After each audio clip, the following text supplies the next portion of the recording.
Welcome to विद्यालय study point. आज की इस वीडियो में हम डिस्कस करने वाले हैं क्लास 12 का इंग्लिश 4 का पेपर।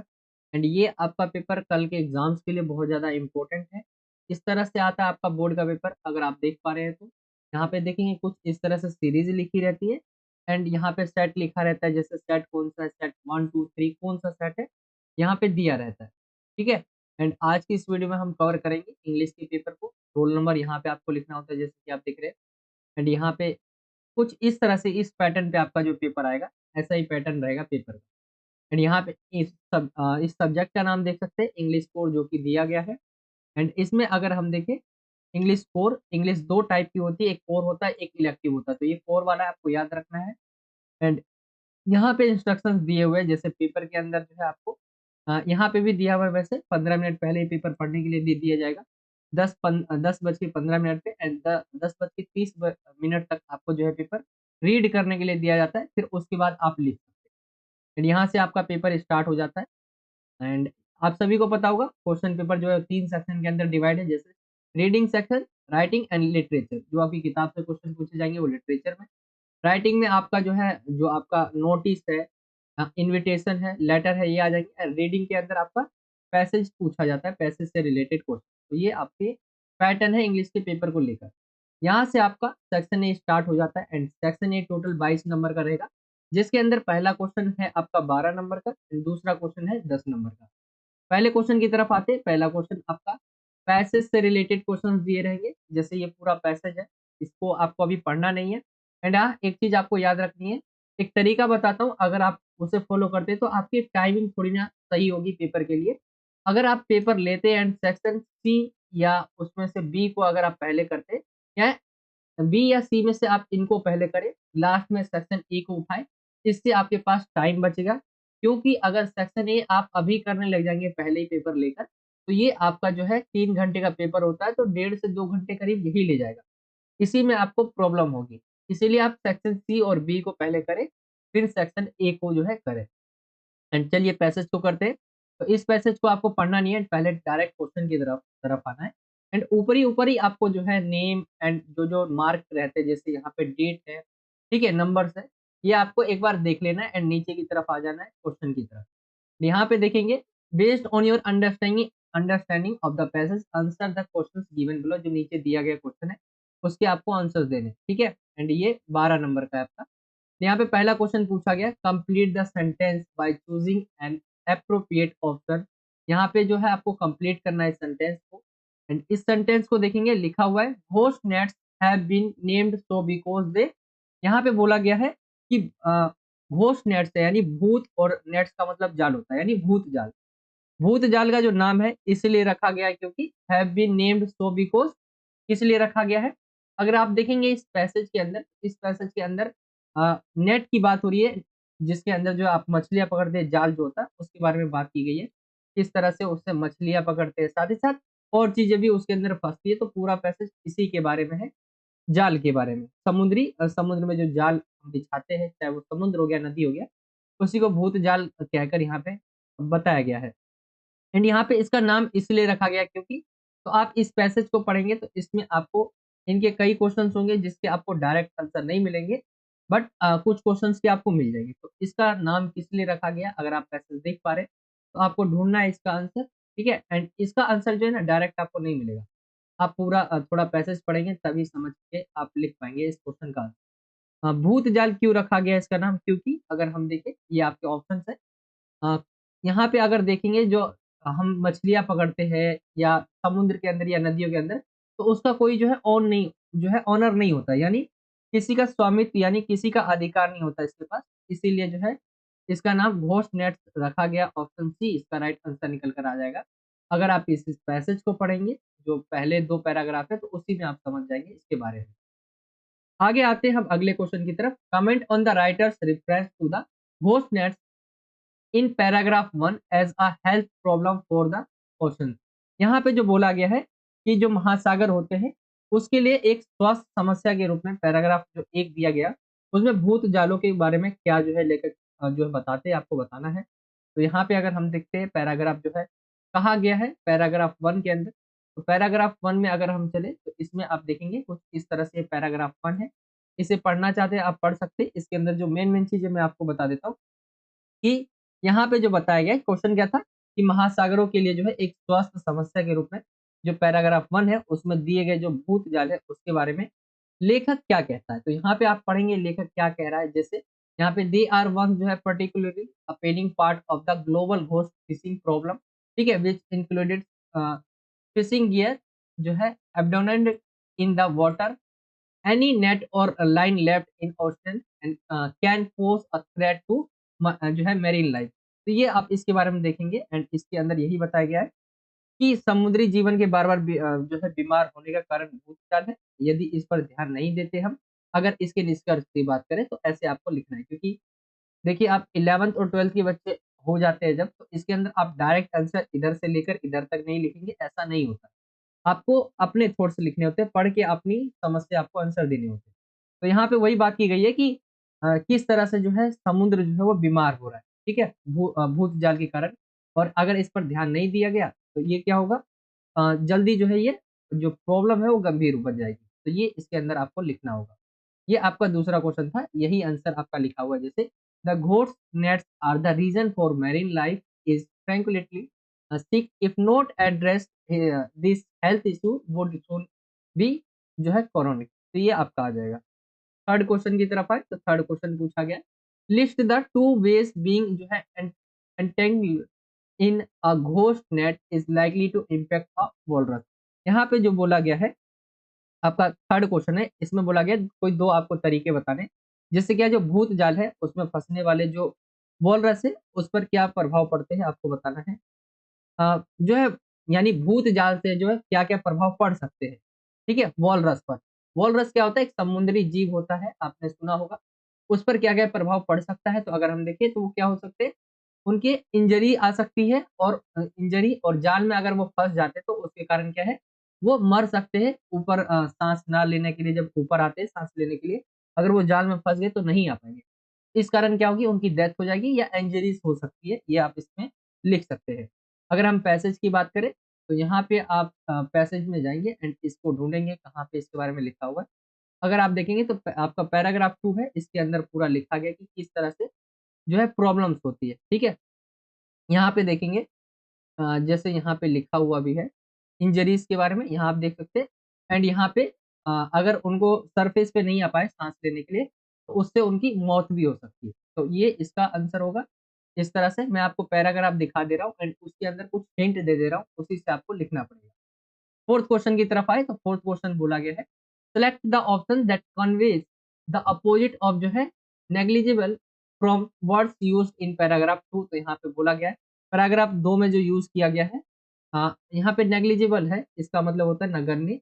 इसका आपको जो है अपोजिट वर्ड ढूंढना है। अगर हम देखें तो यहाँ पे पैराग्राफ 2 में हमें बोला गया है, मैं आपको जो है एक बार दिखा देता हूँ पैराग्राफ 2 में जाकर कि इसके अंदर राइट आंसर कौन सा आ जाएगा। यहाँ पे देखेंगे मोन्यूमेंटल जो ये है, ये इसका राइट आंसर निकल कर आ जाएगा एंड आपके ऑप्शंस में भी दिए हैं, ऑप्शन जो बी है वो इसका राइट आंसर निकल कर आ जाएगा। आगे हम आते हैं क्वेश्चन नंबर 5वें की तरफ। क्वेश्चन नंबर 5वां जो बोला गया है the writer would not agree with the given statements based on paragraph 3।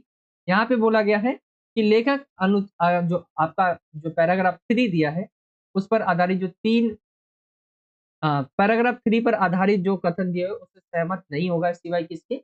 Most ghost nets जो है provide nutrition to marine animals upon जो है डेटिग्रेशन। तो यहाँ पे आपका ऑप्शन जो सी है वो इसका राइट आंसर आ जाएगा। अगर आप पैराग्राफ 3 में जाएँगे तो इसमें बोला भी गया है पैराग्राफ 3 में इसका आंसर दिया हुआ है आपका।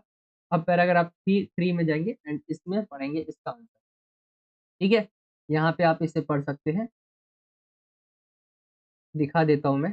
करीब जो है यहीं पे इसका पैराग्राफ 3 में आप पढ़ेंगे पूरे को, तो इसके अंदर से आपको आंसर्स खुद ही निकालने पड़ेंगे, डायरेक्ट आंसर नहीं मिलेगा, ठीक है? तो ये आप लिख लेंगे इसका पैराग्राफ 3 में इसका आंसर आपको मिल जाएगा।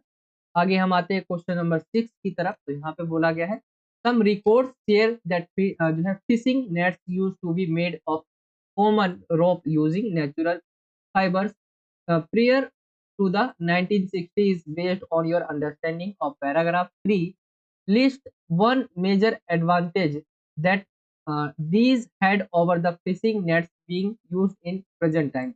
यहाँ पे जो बोला गया क्वेश्चन है कि जो रिकॉर्ड है, कुछ रिकॉर्ड ऐसे हैं जो हमें बताते हैं कि जो 1960 के दशक से जो पहले मछली पकड़ने के लिए जो है, जो भी जाल का यूज़ किया करते थे वो कौन से थे? नेचुरल फाइबर्स, ठीक है? प्राकृतिक रेशे का उपयोग किया करते थे, जो कि सामान्य रस्सी से बनाए जाते थे।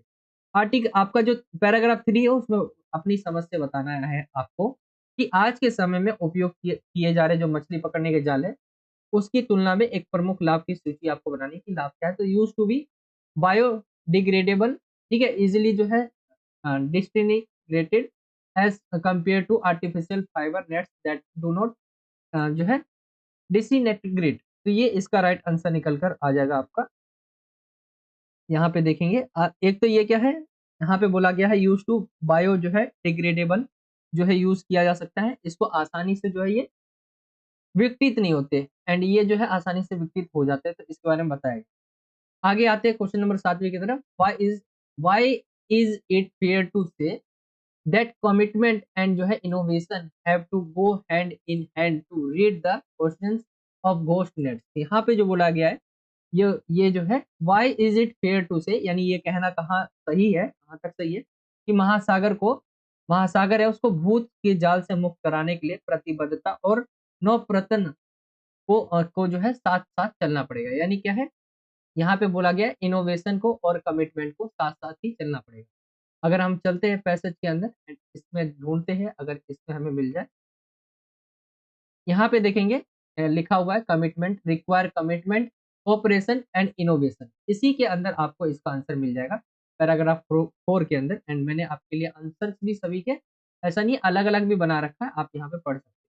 जैसे कमिटमेंट कहा गया है, इनोवेशन कहा गया है, इसके लिए भी आंसर दिखाए हुए हैं। बाकी ये आपके अपने विचारों पे डिपेंड करता है कि आपको आंसर कैसे लिखना है, क्योंकि सेम नहीं लिख सकते आप, ठीक है? तो आप अपनी थिंकिंग से लिखिए आंसर। यहाँ पे मैं आंसर बता दे रहा हूँ कि हाँ, इस जगह आपको मिल जाएँगे। 8वें की तरफ आएँगे, 8वां जो है यहाँ पे कंप्लीट करने के लिए बोला गया था इस सेंटेंस को। द राइटर जो है the example of WWF lead mission in the जो है बैलेटिक सी, आपको पैराग्राफ 4 में मिलेगा। इन ऑर्डर टू इसके आगे का आपको कंप्लीट करना है, तो इसमें जाएँगे आप पैराग्राफ 4 में एंड इसमें पढ़ेंगे आप WWF के बारे में, ठीक है? इसके बारे में तो आप इसे कंप्लीट कर देना। कुछ इस तरह से इसका राइट आंसर निकल कर पैराग्राफ 4 में ही मिल जाएगा। आगे हम आते हैं क्वेश्चन नंबर जो 9वां है। How can the solution suggested in paragraph 5 best be described. तो यहाँ पे पैराग्राफ जो 5 जो है, इसमें बोला गया है कि सुझाए गए जो समाधान है उसका सर्वोत्तम वर्णन जो है कैसे किया जा सकता है। तो हम पैराग्राफ 5 में चलते हैं एक बार और देखते हैं क्या कहा जा रहा है। पैराग्राफ 5 है, यहाँ पे देखेंगे to stop this nets from जो है becoming ghost in the first place जो है conversation organization advocate for fishing gear that can be traced to its owner so anyone dumping nets can be find and जो है refundable deposits on nets. यहाँ पे देखेंगे stop के बारे में, यानी बात की गई है रोकने के बारे में, जो भूत जाल है उसके बारे में कि कैसे जो है इसको इसका समाधान निकाला जा सकता है, उसके बारे में बात हुई है। अगर यहाँ पे हम एमसीक्यू क्वेश्चंस टाइप में पूछा गया था, तो यहाँ पे प्रैक्टिकल करने की बात की गई है, करने की ऑप्शन ए इसका राइट आंसर आ जाएगा। एंड 10वां क्वेश्चन देखें, तो most suitable title for the above passage, कौन सा जो टाइटल है वो सुटेबल रहेगा, तो ये आपके ऑप्शन दिए हुए हैं। एंड अगर हम इसमें देखें ghost nets meanings to marine life, यहाँ पे इसका राइट आंसर निकल कर आ जाएगा ऑप्शन सी, ठीक है? तो ये इसका जो 10 क्वेश्चन आपके देखिए, ऐसा ज़रूरी नहीं है कि इसमें आपके जो पहला पैसेज है उसके अंदर 10 क्वेश्चन पूछे जाए, ये ज़रूरी नहीं है। ये आपसे जो है 9 भी पूछ सकते हैं, लेकिन हाँ 12 नंबर का होगा। जैसे यहाँ पे देखेंगे जो एमसीक्यू है वो तो सभी 1-1 नंबर वाले आपके, लेकिन ये वाले जो है ये 1 नंबर वाले भी हो सकते हैं, 2 नंबर वाले भी हो सकते हैं, तो ये याद रखना है आपको। ठीक है? तो ये टोटल 12 नंबर का होगा। आप इसमें आपको नंबर तो मैंने नहीं दिखाया कि कौन-सा कितने नंबर का है। लेकिन आप समझ गए होंगे कि मैं आपको कहना क्या चाह रहा हूँ। अगर ये लिखा हुआ है क्वेश्चन एंड ये एमसीक्यू बेस्ड नहीं है, तो ये 2 नंबर का भी हो सकता है, 1 नंबर का भी हो सकता है। बाकी एमसीक्यू वाले जितने होंगे वो 1 नंबर के ही होंगे। इस तरह से 12 नंबर का आपका जो है पहला क्वेश्चन कंप्लीट हो जाएगा। दूसरे क्वेश्चन की तरफ आएँगे, तो दूसरा क्वेश्चन भी आपका पैसेज से ही रिलेटेड होगा, 10 नंबर का पूछा जाएगा। बट ये डाटाबेस रहता है, तो डेटाबेस जो पैसेज रहता है उसको थोड़ा करना ईज़ी हो जाता है। एंड इसके अंदर डेटा देखें तो यहाँ पे आप देख सकते हैं, यहाँ पे ईयर दिया हुआ है 2014। ठीक है? यहाँ पे question number 1, question number 2 and question number 3 कुछ करके यहाँ पे आपकी जो है टाइमिंग, ठीक है? यहाँ पे कुछ इस तरह से डेटा एंड टेबल भी दिया रहता है इसमें। तो ये आपका टेबल है एंड यहाँ पे ये आप देख सकते हैं, यहाँ तक आपका पैसेज जो है खत्म हो जाता है एंड क्वेश्चंस यहाँ से स्टार्ट हो जाता है। Based on understanding of the passage answer the questions given below. 10 number का है। तो सबसे पहला अगर हम क्वेश्चन की तरफ आए तो यहाँ पे बोला गया है, does the following statement agree with the information given in paragraph. The researcher believes that educational institutions have ideal resources to study impact of leadership skill on young adult. यहाँ पे जो क्वेश्चन बोला गया है कि जो रिसर्चर है उनका मानना है कि जो एजुकेशनल इंस्टीट्यूशंस है ना, उनके पास जो युवा है उसको जो है नेतृत्व कौशल के प्रभाव का जो है अध्ययन करने के लिए आदर्श संसाधन बताता है। ये सही है कि नहीं है, ट्रू है, फॉल्स है, नॉट गिवन, दिया ही नहीं गया। अगर हम देखें इसके अंदर आप जाएंगे पैसेज के अंदर एंड इस पैसेज में आपको ढूंढना पड़ेगा इसका आंसर क्या निकल कर आएगा। बाकी इसका आंसर जो है पैराग्राफ 1 के अंदर ही मिल जाएगा आपको, अगर आप ढूंढते हैं तो। यहाँ पे लिखा हुआ है जैसे लीडरशिप के बारे में, ठीक है। एंड मैं इसके राइट आंसर्स को आपको बता देता हूँ। यहाँ पे जो इसका राइट आंसर आ जाएगा, इफ द स्टेटमेंट जो है कॉन्ट्रडिक्ट द इंफॉर्मेशन, यहाँ पे जो है फॉल्स यानी बोला गया है, गलत है। और ये जो है आपका ये वाला सही हो जाएगा, फॉल्स वाला, ठीक है, ये असत्य है। आगे हम आते हैं दूसरे क्वेश्चन की तरफ। Do you think the researcher of the study aimed to change the students outlook towards the development of leadership skill directly और indirectly? Support your answer with reference to the text. तो यहाँ पे बोला गया है question कि क्या आपको लगता है कि जो रिसर्च करता है यानी जो रिसर्चर है, शोधकर्ता जिसको बोलते हैं, उनका उद्देश्य क्या है? प्रत्यक्ष और अप्रत्यक्ष रूप से नेतृत्व कौशल के विकास के प्रति छात्रों के दृष्टिकोण को बदलना था? तो ऐसा नहीं था, नो, ठीक है। अगर हम देखें पाठ के संदर्भ में तो the aim to seeking student जो है perspective was to enable a better designing creation of the leadership program in educational institution. तो ये आप पढ़ सकते हैं एंड यहाँ पे भी पैराग्राफ में जाएंगे आप इसके अंदर, तो इनके एम क्या थे आपको यहाँ पे मिल जाएंगे। अगर आप इन्हें पढ़ेंगे सही से तो इसको आप समझ पाएंगे, ठीक है। मैं आपको पैसेज दिखा दे रहा हूँ बार बार, यहाँ पे इसके आंसर आपको मिल जाएंगे, आप ढूंढ सकते हैं।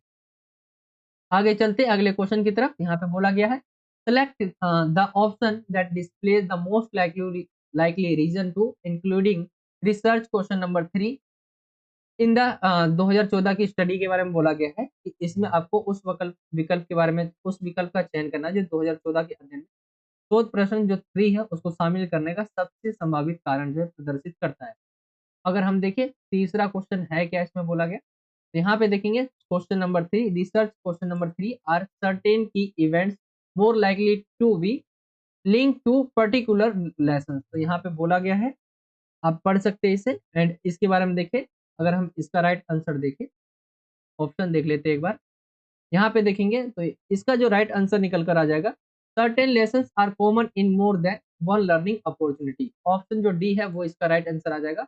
आप उसी पैराग्राफ में जाएं एंड इसको पढ़ेंगे आप तो इसका आंसर आपको मिल जाएगा, ठीक है। इसे आप पढ़ेंगे तो आपको मिल जाएगा आंसर, समझ पाएंगे आप इसको पढ़ने से। आगे चलते हम अगले क्वेश्चन की तरफ। अगला क्वेश्चन है फोर्थ आपका, complete the sentence based on following statement. तो more than 50% of the identified student जो है respondents were keen to participate in 2014 study यानी 2014 स्टडी। अगर हम देखें तो we can say this because 72 of 130 students जो है कंसेक्टेड एंड वर इंटरव्यूड। तो यहाँ पे अगर हम इसके आंसर की बात करें तो यहाँ पे आप जाएंगे, ये आपको डेटा यहाँ पे मिल गया था। अप्रोमैक्स जो है अप्रोमैक्सली 130 students were conducted and the 72 interested were interviewed. तो यहाँ पे आप पढ़ सकते हैं, ये आपका हो जाएगा इसका आंसर। आगे हम आते हैं फिफ्थ वाले पे। तो select the option that displays the key event designed with जो है balancing role table 1 as the objective. तो यहाँ पे बोला गया है जो आपका टेबल है, आप इसे टेबल देख सकते हैं जो आपका दिया हुआ है, ये टेबल 1 एंड इसमें पूछा गया है कि उस विकल्प का जो है आपको चयन करना है जो उद्देश्य के रूप में संतुलित भूमिकाएं तालिका 1 के साथ जो आपका टेबल 1 है उसके साथ डिजाइन की गई मुख्य घटना को प्रदर्शित करता है। तो यहाँ पे आप पढ़ सकते हैं, ये दिया हुआ है एंड अगर हम देखें इसके राइट आंसर की तो यहाँ पे इसका राइट आंसर निकल कर आ जाएगा जो है, students will be able to manage the responsibilities of mentor planner researcher and जो है प्रेजेंटर। तो ये आप पढ़ सकते हैं इसमें, एंड टेबल 1 में भी जाएँगे तो यहाँ पे आपको हिंट मिल जाएगा, आप इन्हें पढ़ सकते हैं। ठीक है? तो ये हो जाएगा आपका इसका आंसर। आगे हम आते हैं अगले क्वेश्चन की तरफ। अगला है छठा, complete the given sentence by जो है selecting the most appropriate option. The two 2014 study attempt to understand student leadership by focusing on. तो यहाँ पे बोला गया है कि सबसे एक तो सबसे सही विकल्प का आपको चयन करना है, और इसमें बोला गया है 2014 का जो अध्ययन था ध्यान केंद्रित करके छात्र नेतृत्व को समझने का प्रयास करता है क्या? तो यहाँ पे देखिए राइट आंसर, रिलेशनशिप ऑफ की इवेंट्स विद पर्टिकुलर लेसन, ये इसका राइट आंसर आगे से आएगा। ठीक है, तो ये आपको देख लेना है, बाकी पैसेज में आप जाएंगे तो इसके अंदर आपको मिल जाएगा आंसर। मैं बार बार पैसेज में आपको जाके हर एक क्वेश्चन का दिखा रहा हूँ ताकि आप ढूंढ पाए इसके आंसर एंड मैच मैच कर पाए कि ये सही है कि नहीं है। ठीक है, 2014 की स्टडीज में आप पढ़ सकते हैं, यहाँ पे ये लिखा हुआ है इसका, ये हो जाएगा आपका। आगे हम आते हैं अगले क्वेश्चन की तरफ। अगला क्वेश्चन है आपका 7वां, द लेसन फॉर इंडिविजुअल जो है components had a range of response, give one reason why having the least number of response for decision जो है decision making is a matter that needs attend sorry attention. तो यहाँ पे जो question बोला गया कि एक कारण बताए कि निर्णय लेने के लिए सबसे कम संख्या में प्रतिक्रियाएं होना एक ऐसा मामला है जिस पर ध्यान देने की आवश्यकता है। तो the needs attention because it clearly indicates that the lessons created student experience do not allow a significant opportunity for development of these crucial skill। तो ये आप पढ़ सकते हैं, ये आ जाएगा डिसीजन मेकिंग वाला, एंड यहाँ पे आप जाएंगे उस टेबल जो है ना, टेबल के ऊपर भी आपको देखना है, जैसे यहाँ पे डिसीजन मेकिंग का बताया गया है 15 नंबर। ठीक है, यहाँ पे सबसे कम 15 इसी का बताया गया एंड इसी के बारे में पूछा गया कि ऐसा क्यों है ये। तो ये हो जाएगा आपका। आगे हम आते हैं क्वेश्चन नंबर 8वें की तरफ। यहाँ पे कंप्लीट द सेंटेंस को आपको कंप्लीट करना है, जैसे द जो है concluding sentence of the text make a clear case for by list जो है listing it as a core जो है कॉम्पिटेंसी फॉर स्टूडेंट लीडरशिप। यहाँ पे जो बोला गया क्वेश्चन है, पाठ का अंतिम वाक्य छात्र नेतृत्व के लिए मुख्य योग्यता के रूप में सूचीबद्ध करके क्या इसमें से आएगा के लिए एक स्पष्ट मामला बनाता है, कोलैबोरेशन, फ्लेक्सिबिलिटी, हार्ड वर्क या ऑब्जर्वेशन। अगर हम देखें तो सहयोग होता है, कोलैबोरेशन ऑप्शन ए, ये इसका राइट आंसर आ जाएगा। एंड आपका 9वें क्वेश्चन की तरफ आए, यहाँ पे भी कंप्लीट करना है सेंटेंस को 1 एंड 2 वर्ड्स में। तो in the context of working with others in table 1 the lesson of conflict refer to, यहाँ पे किसको किया गया रेफर, तो बीइंग एबल टू जो है एमिकेबली एंड इफेक्टिवली जो है रिसोल्व मैटर जो है कॉन्फ्लिक्ट रिजोल्यूशन, यहाँ पे आप पढ़ सकते हैं, ये इसका राइट आंसर आ जाएगा। एंड 10वें को अगर हम देखें, based on the reading of the text state a point two challenge the given statement. तो यहाँ पे दिया statement, when theoretical knowledge about leadership जो है sufficient, it is a waste of funds by educational organization to organize leadership camps and programs। तो ये इसका answer आप देख सकते हैं। I disagree because no amount of theoretical knowledge can aid students to actually apply their learning about leadership and develop various skills। तो ये इसका राइट आंसर हो जाएगा। तो ये आपका जो है सेक्शन ए कंप्लीट हो जाएगा, जिसके अंदर ये दूसरा क्वेश्चन आपका 10 नंबर का पूछा जाएगा। एंड ये वाला जो पैसेज होगा ना, ये डेटा वाला होगा, आपको डेटा देखना पड़ेगा उसमें जा जाकर, आप थोड़ा समझना पड़ेगा, तब आप कर पाएंगे इस पैसेज को। तो आपका सेक्शन ए कंप्लीट हो जाएगा, जो कि 22 नंबर का आपसे पूछा जाएगा एग्जाम में। आगे चलते हैं हम अगले सेक्शन की तरफ। सेक्शन बी आपका creative writing skill and grammar जो रहता है इसके अंदर, वो आपका जो है स्टार्ट हो जाता है क्वेश्चन नंबर 3 से। इसमें क्वेश्चन नंबर 3 आपका जो दिया रहेगा, वो दिया रहेगा आपका, आपको जो है यहाँ पे तैयार करना पड़ेगा नोटिस। नोटिस कैसे तैयार करते हैं मैं आपको इसके आंसर नीचे भी दिखा दूंगा। पहले क्वेश्चंस को पढ़ लेते हैं, जैसे in the capacity of the president of RWA Mayur Vihar Delhi right a notice in about 50 words informing all the resident about the power cut for installation of electronic meters seeking their जो है कॉपरेशन। यहाँ पे बोला गया है, एड्रेस बता दिया सबसे पहले, और सभी निवासियों को इलेक्ट्रॉनिक मीटर लगाने के लिए बिजली कटौती के बारे में सूचित करते हुए उनका सहयोग मांगते हुए लगभग 50 शब्दों में एक नोटिस लिखना है आपको। मान लेते हैं कोई मीटर लगा रहा होता है ना, तो जब तक के लिए आप क्या है कि सबका जो पावर कट होगा इसके लिए आप जो है 50 शब्दों में आपको एक नोटिस तैयार करना है। देखिए आज के समय तो ऐसा है कि आते हैं और लगा के चले जाते हैं। लेकिन अगर हम देखें तो एक सही तरीका होता है कि आप पावर कट कर दें, फिर जो है इंस्टॉलेशन करें नए मीटर का। तो इस तरह से आपको नोटिस तैयार करना होगा, ठीक है? तो इसका ये नोटिस वाला क्वेश्चन है। इसी के अंदर और में देखेंगे तो इसमें भी नोटिस वाला क्वेश्चन है। ड्यू टू एक्चुअली वाटर जो है वाटर शॉर्टेज के ऊपर है।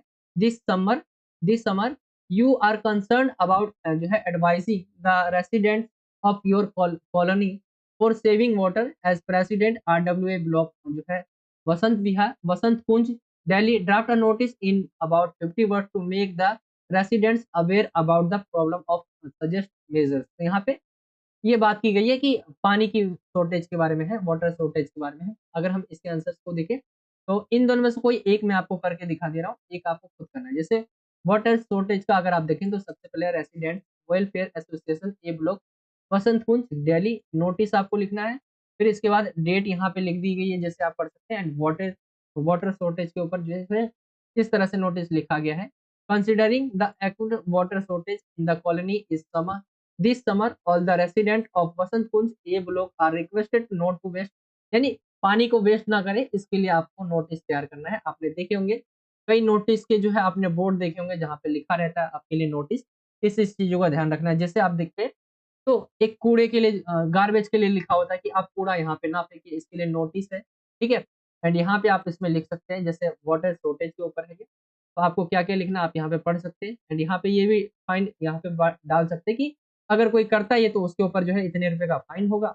एंड इसमें यहाँ पे प्रेसिडेंट रेसिडेंट वेलफेयर सोसाइटी ए ब्लॉक यहाँ पे एड्रेस आ जाएगा एंड सिग्नेचर आ जाएगा। तो कुछ इस तरह से ये आपका बन जाएगा पानी की कमी को लेकर नोटिस। इन दोनों में से आपको एक ही करना होगा। आगे चले यहाँ पे दूसरे अगले क्वेश्चन की तरफ। तो ये अगला क्वेश्चन आपका नंबर 4 है, ठीक है? Attempt any one from A and B, यानी इन दोनों में से आपको एक करना है।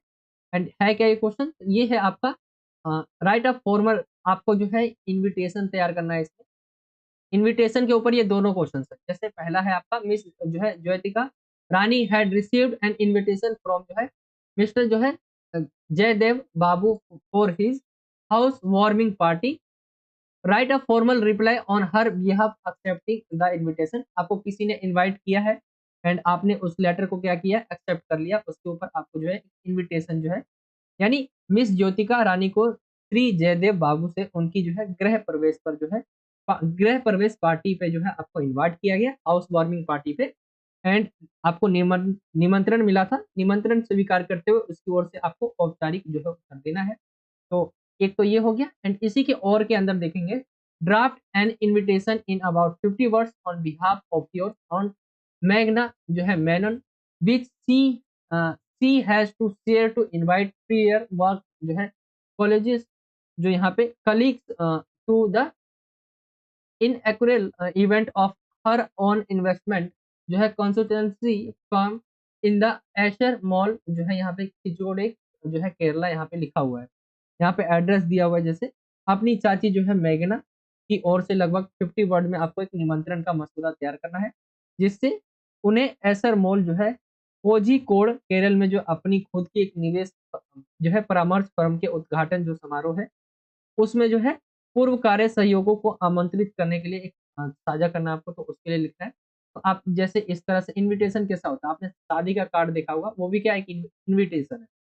तो इनविटेशन कार्ड आपने सुना होगा, आपको आया क्या? तो ऐसा होता है इनविटेशन कार्ड, आप यहाँ पे डाल सकते हैं। यहाँ पे कुछ इस तरह से किस बारे में है यहाँ पे आप लिख सकते हैं, ऊपर है कौन, ठीक है, किसकी तरफ से आया है, इस तरह से डेट, टाइम, वेन्यू कहाँ का क्या है। यहाँ पे आप पार्टी के बारे में जैसे लिखा हुआ है एंड यहाँ पे कोई लोगो इस टाइप से आपको लगाना होगा। कुछ इस तरह से लास्ट में अपना फ़ोन नंबर आप दे सकते हैं। तो ये इन्विटेशन कुछ इस तरह से तैयार करना पड़ता है। ठीक है? इन दोनों में से कोई एक करना था, तो हमने जो है आपको नीचे वाला जो है वो जो है करके दिखाया, ऊपर वाला आपको खुद करना है। आगे हम आते हैं, अब क्वेश्चन नंबर जो है आपका 5th है ये, ठीक है? क्वेश्चन नंबर थोड़ा गलत लिख गया, 5th है ये। एंड यहाँ पे जो है लेटर आपको लिखना पड़ेगा। यू आर रेखा या Rakesh a student of Bharti public school class 12। The students are required to cope up with a lot of stress in today's competitive environment. Write a letter to editor. Write a letter to the editor highlighting increasing stress faced by students and suggesting ways and means to combat it. यहाँ पे वही है कि stress बहुत बढ़ रहा है, छात्रों में तनाव जो है ज़्यादा बढ़ रहा है, उससे निपटने के उपाय आपको एक अखबार है उसमें आपको पब्लिश करना है, ठीक है? तो ये आपका हो जाएगा।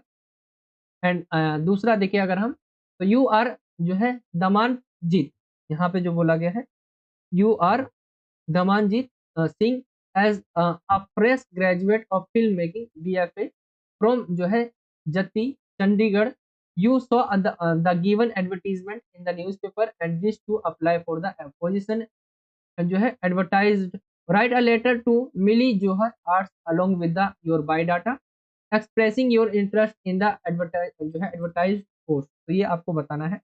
एंड इसके आंसर्स की बात करें अगर हम, तो यहाँ पे आप देख सकते हैं इसका आंसर जो इन दोनों में से एक आपको करके दिखाया, तो ये आपका जो है जो इंक्रीजिंग स्ट्रेस बाय स्टूडेंट्स जो है ये फेस किया जा रहा है, तो आप इस तरह से लिखेंगे जैसे भारतीय पब्लिक स्कूल दिल्ली, डेट, फिर इसमें आपको थोड़ा गैप देना है, the editor the times of India बहादुरी, फिर इसमें आपको गैप देना है, इसके बाद गैप देना है न्यू दिल्ली, इसके बाद गैप देना है, सब्जेक्ट बताना है, सब्जेक्ट क्या है प्रॉब्लम ऑफ इंक्रीजिंग स्ट्रेस जो है फेस्ड बाय स्टूडेंट, फिर इसके बाद सर, फिर इसके बाद कुछ इस तरह से आपको लेटर जो है बताना होगा थ्रू द कॉलम्स, यानी इस कॉलम के माध्यम से मैं आपको जो है आपका ध्यान यह I would to like to express my views on the problem, मैं अपने जो है बातें रखना चाहता हूँ। टॉपिक क्या है, आपने देख लिया प्रॉब्लम ऑफ इंक्रीजिंग स्ट्रेस जो है फेस्ड बाय स्टूडेंट, इसके बारे में आपको लिखना है हाल के समय में, एंड इसमें आपको सॉल्यूशन भी देना है, फिर इसके बाद योर सिंसियरली रेखा या राकेश, आप कुछ इस तरह से लिख देंगे एंड ये आपको लेटर कुछ इस तरह से करना होगा। बाकी देखिए मैंने बोल दिया और आप कर लेंगे ऐसा तो नहीं है, लेकिन आपको प्रैक्टिस करनी पड़ेगी। इसके लिए ये है आपका जो है एडिटर को जो लेटर लिखते हैं तो उसमें आपको फॉर्मेट पता होना चाहिए, क्या-क्या चीज़ें कहाँ आई थी। ये सारी चीज़ें भी आप कराते हैं ना, तो ये चीज़ें ऊपर की हो गई और नीचे की हो गई, ठीक है? एंड यहाँ पे कुछ चीज़ें अपनी ऐड करते हैं, अगर बीच का आपके आपसे नहीं भी हो पाता है, लेकिन कोशिश करना है करने की, नहीं हो पाता है, अगर आप छोड़ेंगे नहीं तो आपको नंबर ज़रूर मिलेगा, तो करना ज़रूर। एंड आगे अगले क्वेश्चंस की तरफ आए तो अगला क्वेश्चन आपका जो रहेगा वो छठा क्वेश्चन, ये आपका रहेगा यहाँ पे दिया हुआ है एंड ये अगर आप देखेंगे तो ये आपका दिया हुआ है आर्टिकल आपको लिखना है, अगर देखें हेडलाइंस भी आपको दिया हुआ है। यहाँ पे जो आर्टिकल है आपको थीम क्या है आपकी importance of worker safety in जो है कंस्ट्रक्शन जोन, तो यहाँ पे आपको बताना है जो कंस्ट्रक्शन जोन रहते हैं वहाँ पे सेफ्टी की बात की गई है वर्कर के बारे में, तो आपको इसके ऊपर जो है आर्टिकल लिखना है, ठीक है? 120 टू 150 वर्ड के अंदर।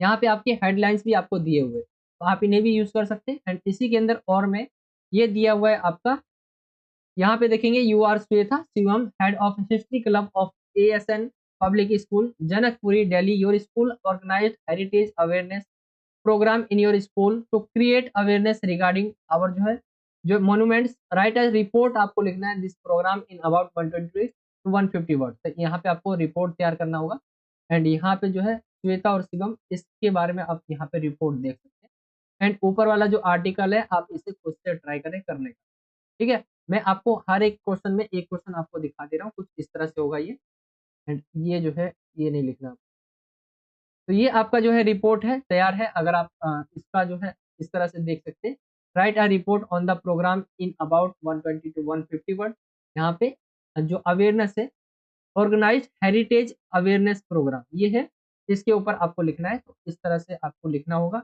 ये आप रिपोर्ट देख सकते हैं। तो ये हो जाएगा एंड यहाँ तक आपका जो है सेक्शन बी खत्म हो जाता है यहाँ पर आकर। आई होप कि आपको यहाँ तक समझ आया होगा। पार्ट 1 यहीं तक रहने देते हैं, पार्ट 2 में आगे के क्वेश्चंस को हम समझेंगे। यही था आज का वीडियो, वीडियो अच्छा लगा तो वीडियो को लाइक करें, ज़्यादा से ज़्यादा अपने दोस्तों में शेयर करें। अगर आप हमारे चैनल पे नए हो तो नीचे आपको सब्सक्राइब का बटन मिलेगा, जहाँ सब्सक्राइब लिखा होगा, आप उस पे क्लिक करने के बाद बेल के आइकन को ऑल पे सेलेक्ट कर लेंगे, तो इससे जब भी हम कोई नई वीडियो डालेंगे तो आप तक नोटिफिकेशन पहुँच जाया करेगा। बाकी यही था आज का वीडियो, चलिए मिलता हूँ आपसे अगली और एक्साइटिंग वीडियो में। जब तक के लिए जय हिंद, जय भारत, वंदे मातरम।